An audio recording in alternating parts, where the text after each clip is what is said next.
பாலியல் பலாத்கார வழக்குகளில் சமரசம் கூடாது என உச்சநீதிமன்றம் இன்று தீர்ப்பளித்தது. பாலியல் பலாத்கார வழக்கில் பாதிக்கப்பட்ட பெண்ணை சமரச தீர்வு மையத்திற்கு அனுப்ப உத்தரவிட்டது தொடர்பான வழக்கு இன்று உச்சநீதிமன்றத்தில் விசாரணைக்கு வந்தது. இதில் சமரச மையத்திற்கு பாதிக்கப்பட்ட பெண்ணை அனுப்ப உத்தரவிட்டது தவறு. இது பெண்களின் கண்ணியத்திற்கு எதிரானது. பாதிக்கப்பட்டவர்களுடன் தாங்கள் சமரசம் செய்து கொண்டதால் தங்கள் மீதுள்ள வழக்குகளை ரத்து செய்ய வேண்டும் என்று கோரி பல்வேறு குற்றவாளிகள் உச்சநீதிமன்றத்தில் மனு தாக்கல் செய்திருந்தனர். வழக்கின் தன்மையை கவனத்தில் கொண்டு உயர்நீதிமன்றம் தனது தன்னிச்சையான அதிகாரத்தை பயன்படுத்தி முடிவு எடுக்கலாம். ஆனால் கொலை, பாலியல் பலாத்காரம் போன்ற சமூக ஒழுக்கம் சார்ந்த கடுமையான குற்றங்கள் தொடர்பான வழக்குகளை ரத்து செய்துவிட முடியாது. ஏனென்றால் சமூகத்தில் அது பாதகமான விளைவை ஏற்படுத்தும் என்றும் அதில் தெரிவிக்கப்பட்டுள்ளது.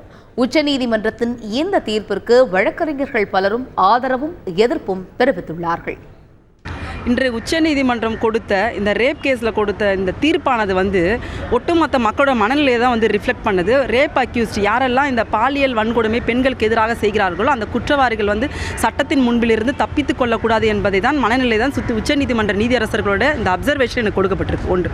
ஆனால் உயர்நீதிமன்ற நீதியரசர் தேவதாஸ் அவர்கள் இடைக்காலமாக உத்தரவிட்ட இந்த வழக்கிற்கு உச்சநீதிமன்றம் கொடுத்த இந்த அப்சர்வேஷன் பொருந்தாது நான் நினைக்கிறேன். இன்றைக்கு சொல்லியிருக்கிற கருத்தை தான் ஏற்கனவே பல வழக்குகளில் உச்சநீதிமன்றம் சொல்லியிருக்கிறது.